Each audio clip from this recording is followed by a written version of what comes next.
একে সূরা শারহ বলা হয়। আল্লাহ বলছেন ফা ইন্না মাআল উসরি ইউসরা, ইন্না মাআল উসরি ইউসরা। সাধারণত এর অনুবাদ করা হয় কষ্টের সাথেই স্বস্তি আছে, নিঃসন্দেহে কষ্টের সাথেই স্বস্তি আছে। এই আয়াতের গড়পড়তা এটাই অনুবাদ। তবে সবার আগে কিভাবে ছোট ছোট সূরাগুলোকে কদর করতে হয় সে ব্যাপারে আমি কিছুটা আলোকপাত করতে চাই। আপনাদের অনেকেই এই সূরাটি মুখস্থ করেছেন। এটা ইসলামের খুবই সুন্দর একটা শিক্ষা এবং আমাদের জীবনের জন্য সুন্দর একটা শিক্ষা। আল কোরআনের কিছু কিছু ছোট সূরার মাঝে গভীরতম শিক্ষা লুকিয়ে আছে। আল্লাহ সুবহানাহু ওয়া তাআলা তার অপরিসীম প্রজ্ঞা থেকে সূরাগুলোকে সংক্ষিপ্ত রেখেছেন যেন মানুষ সহজে এগুলো মুখস্থ করতে পারে এবং এগুলো থেকে জীবনের জন্য সবচেয়ে শক্তিশালী কিছু শিক্ষা সহজে মনে রাখতে পারে। আল্লাহ সুবহানাহু ওয়া তাআলা এমন একটি সময়ের কথা বর্ণনা করছেন যখন রাসূলুল্লাহ সাল্লাল্লাহু আলাইহি সাল্লাম তার জীবনের কঠিন একটি সময়কাল অতিবাহিত করছিলেন। প্রথম দিকে তিনি যখন দ্বীনের দাওয়াত প্রচার করছিলেন, বেশিরভাগ মানুষ এই দাওয়াত শোনার প্রতি আগ্রহী ছিল না। হুদায়বিয়ার সন্ধি পরবর্তী সময়কালের মতোও ছিল না, যখন দলে দলে মানুষ ইসলামের সুশীতল ছায়াতলে আশ্রয় নিচ্ছিল।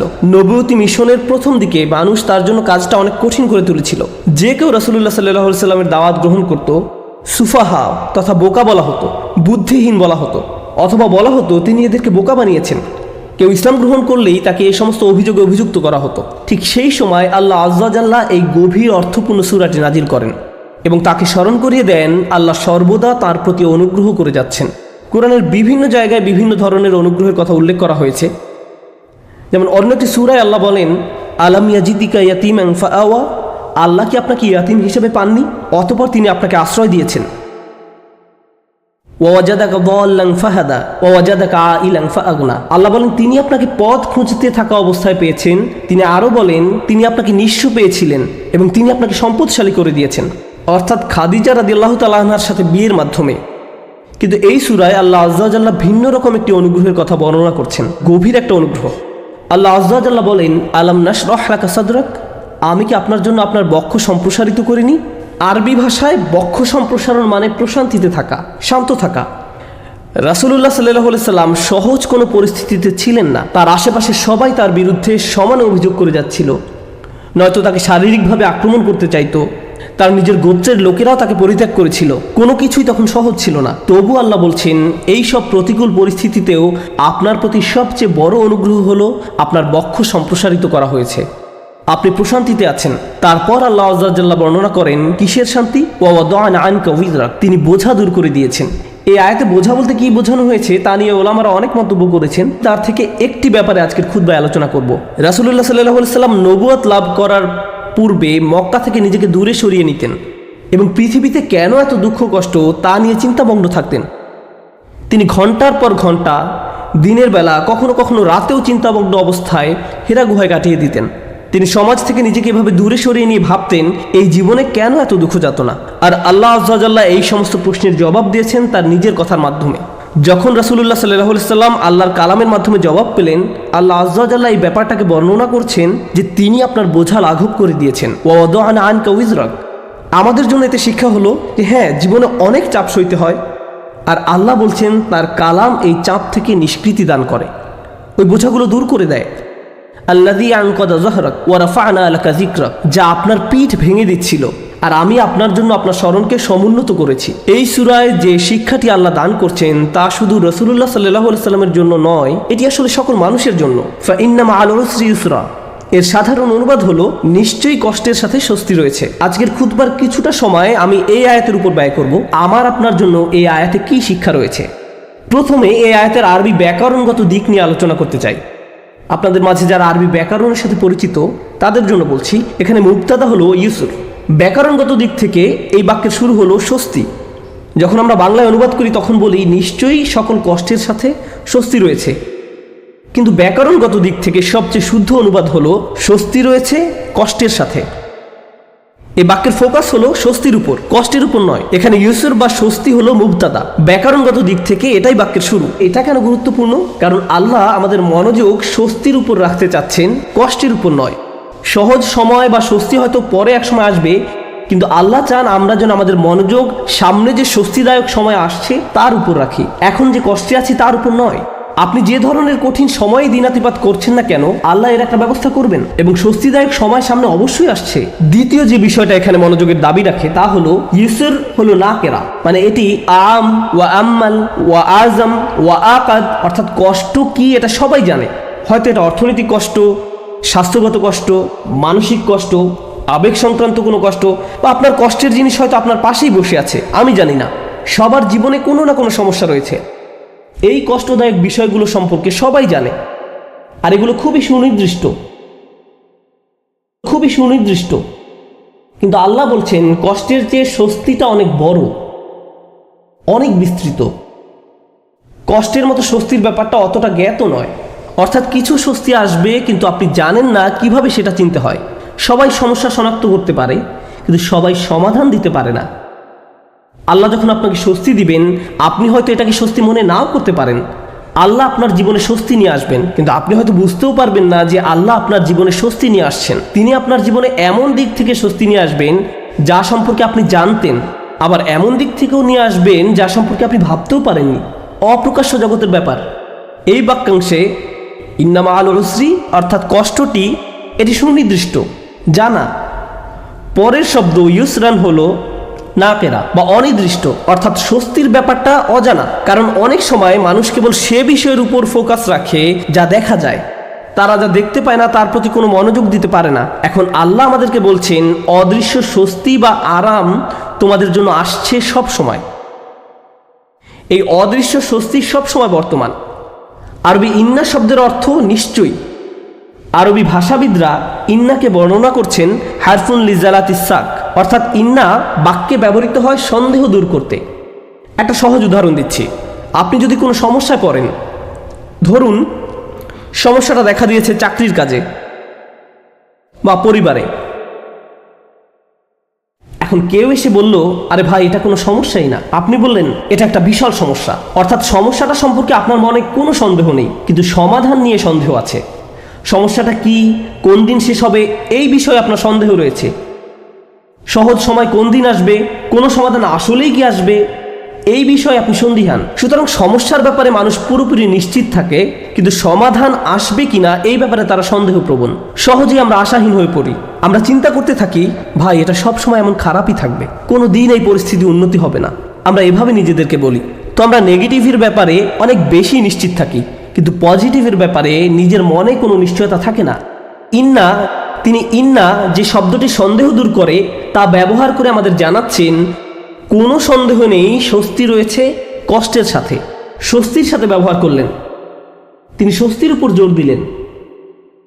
যেন একজন মুমিন যখন এই আয়াত তেলাওয়াত করবে, সে মনে করবে আমার কষ্টের ব্যাপারে সন্দেহ থাকতে পারে, আমি সমস্যাটাকে যত বড় মনে করছি এটা আসলে ততটা বড় সমস্যা নয়, কিন্তু আল্লাহ যে স্বাচ্ছন্দ্য নিয়ে আসছেন সেটা অনেক বড় এবং নিঃসন্দেহে তা আসছে।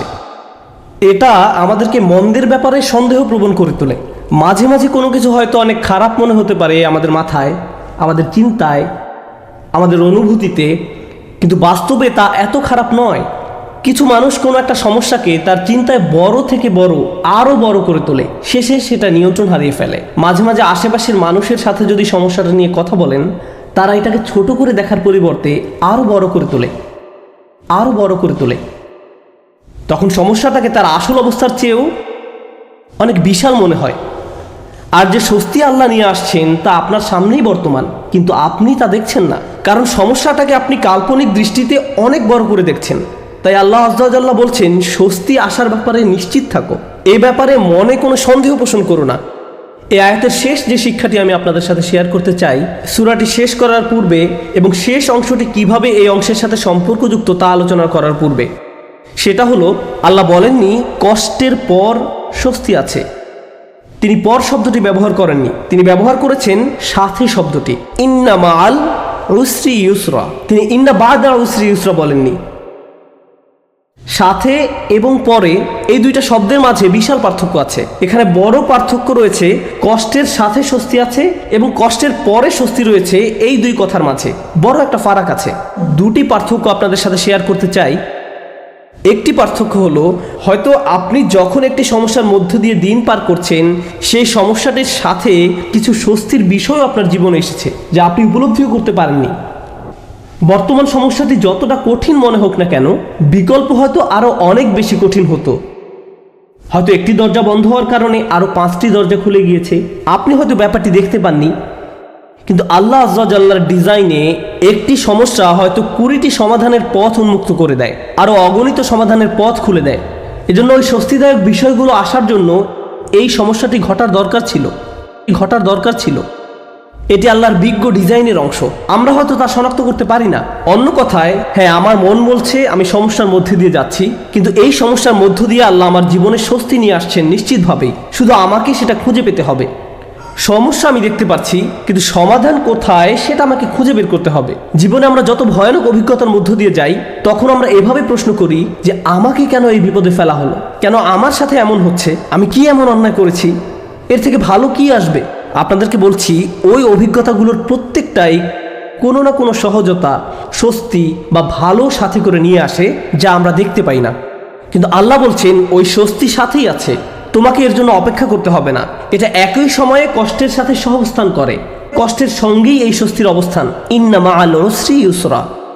এছাড়াও যখন সাথে শব্দটি ব্যবহার করা হয়, আল্লাহ বলছেন যে স্বস্তিকে কষ্টের সাথে রাখা হয়েছে, স্বস্তিকে কষ্টের সাথে রাখা হয়েছে। যেভাবে তিনি রাতকে দিনের সাথে রেখেছেন, তিনি যেভাবে মেঘমালাকে বৃষ্টির সাথে রেখেছেন, অনেক জিনিস আছে যেগুলো তিনি একত্রে রেখেছেন। এই জীবনে আল্লাহ যা করার সিদ্ধান্ত নিলেন, আমি আর আপনি যদি স্বস্তি পেতে চাই, তিনি ব্যাপারটাকে এমনভাবে ডিজাইন করলেন, কষ্টের মধ্য দিয়ে গেলেই কেবল কষ্টের সাথে স্বস্তি আসবে। এভাবেই তিনি জীবনের সব কিছু ডিজাইন করেছেন। আপনাদের অনেকেই ছাত্র, আপনাকে প্রথমে পড়ালেখার কষ্টের মধ্য দিয়ে যেতে হবে, তারপর আপনি গ্র্যাজুয়েট হওয়ার স্বস্তি লাভ করবেন, পরবর্তী ক্লাসে উত্তীর্ণ হওয়ার স্বস্তি লাভ করবেন। আপনার চাকরির জায়গায় কঠিন পরিশ্রম করতে হবে বোনাসের স্বস্তি লাভ করার পূর্বে, প্রমোশন লাভ করার পূর্বে। কষ্ট ছাড়া এসব ঘটে না। আপনাকে আগে খাদ্যাভ্যাস ঠিক করতে হবে, স্বাস্থ্যকর খাবার খেতে হবে ভালো স্বাস্থ্য লাভ করার পূর্বে। কোনো রোগীকে হয়তো আগে অপারেশনের কষ্টের মধ্যে দিয়ে যেতে হবে সুস্থ হওয়ার আনন্দ উপভোগ করার পূর্বে। এভাবেই আল্লাহ জীবনকে তৈরি করেছেন। আপনাকে কষ্টকর অভিজ্ঞতার ভেতর দিয়ে যেতে হবে যদি স্বস্তি লাভ করতে চান। এটাই আল্লাহ ডিজাইন। ব্যাপারটা এমনই। আপনি এ কথা শোনার পর হয়তো ভাবতে পারেন, আমি তো এখন কঠিন সময় আছি, তার মানে সামনে সহজ সময় আসছে, আর এজন্য আমি এখন বিশ্রাম করব আর সহজ সময় আসার অপেক্ষা করব। না, আল্লাহ আমাদেরকে গভীর একটি বিষয় সম্পর্কে জানাচ্ছেন। আপনাকে কঠিন সময়ে কঠোর পরিশ্রম করে যেতে হবে। বসে বসে এমনটি ভাবলে হবে না যে আল্লাহ তো সহজের প্রতিশ্রুতি দিয়েছেন, তাই আমি তার অপেক্ষায় থাকবো আর বসে বসে কাঁদবো। No. এই জন্য তিনি পরের আয়াতে আমাদের রাসূল সাল্লাল্লাহু আলাইহি সাল্লামকে বলছেন, ফাইদা ফারাগতা ফানসব। ওই শক্তিশালী একটা বাক্য। অতএব যখন আপনি অবসর পান, পরিশ্রম করুন। স্বস্তি এবং কষ্টের সাথে এর সম্পর্ক কি? স্বস্তি এবং কষ্টের সাথে এর সম্পর্ক কি? আল্লাহ চান না আমি আর আপনি যেন অলস হয়ে বসে থাকি। যখন আমরা কোনো কঠিন সময় থাকি, তখন আল্লাহ চান আমরা যেন প্রচুর পরিশ্রম করি। অন্য মানুষদের দেখবেন, যখন তারা কোনো কঠিন সময় পতিত হয়, সব কিছু ছেড়ে দিয়ে একেবারে হতাশ হয়ে বসে থাকে। তারা নিরাশ হয়ে পড়ে, উদ্বিগ্ন হয়ে পড়ে, সব কিছু বাদ দিতে শুরু করে। কিন্তু বিশ্বাসীদের বেলায়, যখন তুমি কঠিন কোনো পরিস্থিতিতে পড়ো, তখন তুমি অবসর পেলেই নিজেকে কঠোর পরিশ্রমে নিয়োজিত করো, নিজেকে কাজে লাগাও, উৎপাদনক্ষম বানাও। উলামারা এই আয়াত নিয়ে প্রচুর মন্তব্য করেছেন। যখন দাওয়ার কাজ থেকে অবসর পান, তখন নিজেকে ইবাদতের কঠোর পরিশ্রমে নিয়োজিত করুন। ইবাদত থেকে অবসর পাওয়ার পর দাওয়ার কাজে আত্মনিয়োগ করুন। রাসূলুল্লাহ সাল্লাল্লাহু আলাইহি সাল্লামকে বলা হচ্ছে, এক কাজ থেকে অবসর পাওয়ার পরে অন্য কাজে নিজেকে ব্যস্ত রাখুন। আমার আর আপনার জন্য প্রশ্ন হলো, কত সময় আমরা অপচয় করি এমনটা ভেবে যে জীবন কত দুর্বিষহ। অলস হয়ে বসে থাকি, কিছুই করি না, নিজের মনকে নেতিবাচক চিন্তায় ডুবিয়ে রাখি, সম্পূর্ণ অকার্যকর আর অকর্মণ্য হয়ে বসে থাকি। অথচ আল্লাহ বলছেন, তোমার হাতে অনেক বেশি অবসর সময় আছে আর তুমি এই সময়ে কোনো কাজেই লাগাচ্ছ না। যখন আপনি নিজেকে কোনো পরিশ্রমে নিয়োজিত না করেন, তার মানে আপনি কষ্টকে জেতার সুযোগ দিচ্ছেন। আয়াতটা শুরু হয়েছে ফা অক্ষর দিয়ে, ফা আস-সাবাবিয়া, অর্থাৎ অতএব। তুমি যেহেতু স্বস্তি কামনা করো, তাই তোমার নিজেকে পরিশ্রমে নিয়োজিত করতে হবে। এটা শেখার ফলে তোমার উচিত নিজেকে পরিশ্রমে নিয়োজিত করা। তাই আমার আর আপনার উচিত একটি অর্থপূর্ণ এবং প্রোডাক্টিভ জীবনযাপন করা। মাঝে মাঝে জীবনে অতিরিক্ত চাপের কারণে আমরা ভেঙে পড়ি। আমরা সহজেই একেবারে ভেঙে পড়ি, দুঃখ, হতাশায়, উদ্বেগ বা উৎকণ্ঠায়। এরকম হওয়া দোষের কিছু নয়, কিন্তু আমাদেরকে শিখতে হবে কিভাবে আল্লাহর কিতাবের মাধ্যমে এই কষ্টকর অভিজ্ঞতার সময় মানসিক শক্তি অর্জন করব। রাসূলুল্লাহ সাল্লাল্লাহু আলাইহি সাল্লাম যেসব কাজে নিজেকে ব্যস্ত রাখতেন, তা ছিল দুই রকমের। এটা মনে রাখতে চেষ্টা করুন। দুই ধরনের কাজ আছে যা আপনাকে ব্যস্ত রাখতে পারে। আমি আপনাদের জন্য তৃতীয় আরেকটি যুক্ত করব। রাসূলুল্লাহ সাল্লাল্লাহু আলাইহি সাল্লাম হয় এমন কোনো কাজে নিজেকে ব্যস্ত রাখতেন যাতে আল্লাহকে খুশি করত, অথবা তিনি এমন কোনো কাজে ব্যস্ত থাকতেন যা আল্লাহর কোনো সৃষ্টির উপকার করত। তিনি হয় শুধু আল্লাহর জন্য কিছু করতেন, নামাজ পড়া, জিকির করা, এই কাজগুলো ছিল শুধু আল্লাহর জন্য, অথবা তিনি কাউকে সাহায্য করতেন, তিনি কাউকে পথ দেখাতেন, শিক্ষা দিতেন, এমনকি তিনি মানুষকে জীবিকা উপার্জনের জন্য সাহায্য করতেন। এভাবে তিনি অন্য মানুষদের সব ধরনের সাহায্য করতেন।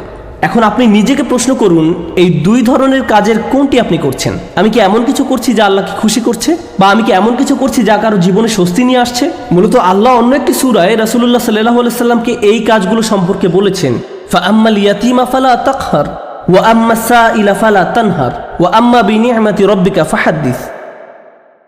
সুতরাং আপনি এতিমদের প্রতি কঠোর হবেন না, আর ভিক্ষুককে আপনি ধমক দিবেন না।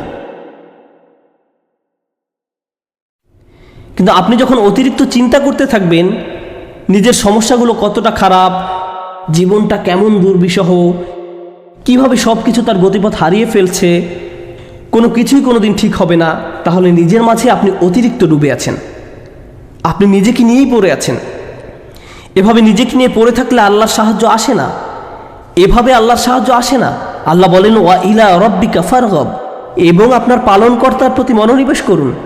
আমি আর আপনি যে সমস্যাগুলোর মাঝে দিন পার করছি, আজ সেগুলোকে অনেক বেশি, অনেক বড় বলে মনে হয়। সমস্যা ছাড়া আর কিছু নিয়ে আমরা ভাবতে পারি না, কিন্তু একটু সামনে এগিয়ে চিন্তা করলে বুঝবেন আমরা সবাই একটা গন্তব্যের উদ্দেশ্যে ছুটছি, আর সেই গন্তব্যটি হলো আল্লাহর সাক্ষাৎ। ওয়া আন্না ইলা রাব্বিকাল মুনতাহা। যদি এই ব্যাপারটা ভুলে যান যে আপনি একটি রেলগাড়ির ভিতরে আছেন, বুঝতে পারেন বা না পারেন আপনি আল্লাহর দিকে ছুটে চলছেন, আপনি কিন্তু নিশ্চলভাবে দাঁড়ানো অবস্থায় নেই। আপনার সমস্যাটি জীবন থামিয়ে দেয়নি, জীবন এখনো এগিয়ে চলছে। আমার আপনার আল্লাহর সাথে দেখা হবেই।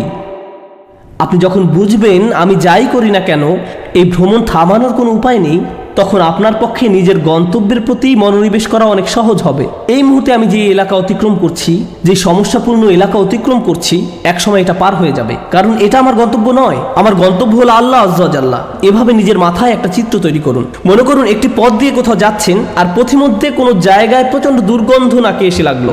যদি চলতে থাকেন গন্ধটা একসময় চলে যাবে, এটা সব সময় আপনার সাথে থাকবে না। চলতে থাকলে একসময় ভালো একটা জায়গায় এসে উপনীত হবেন। আপনাকে হয়তো ভয়ঙ্কর কোনো অঞ্চলও অতিক্রম করতে হতে পারে, আপনি চলতে থাকলে ওই অঞ্চলও পার হয়ে যাবেন।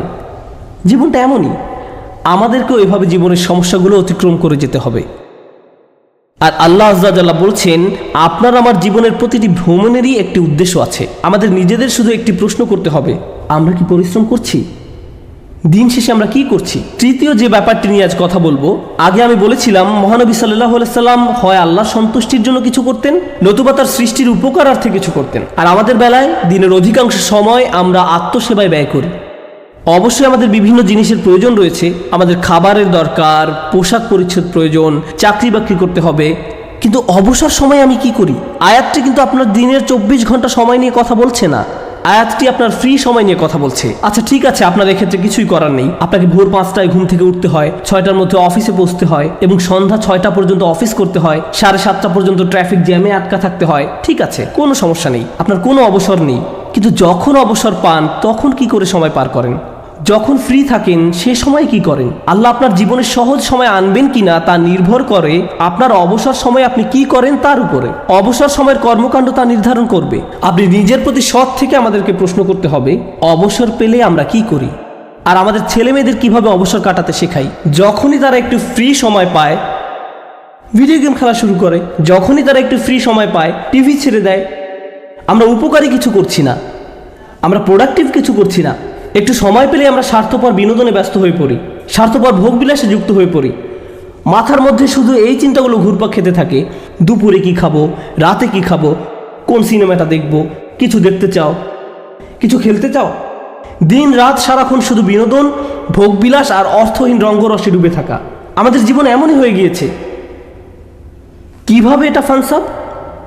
এটা ফানসাব নয়, আল্লাহর এই নির্দেশে ফাইজা ফারাগতা ফানসাব। কোনো ব্যক্তি যদি এভাবে আমোদ প্রমোদের মাঝে নিজেকে হারিয়ে ফেলে তখন কি হবে জানেন? এগুলো তার জীবনকে আরো কঠিন করে তুলবে।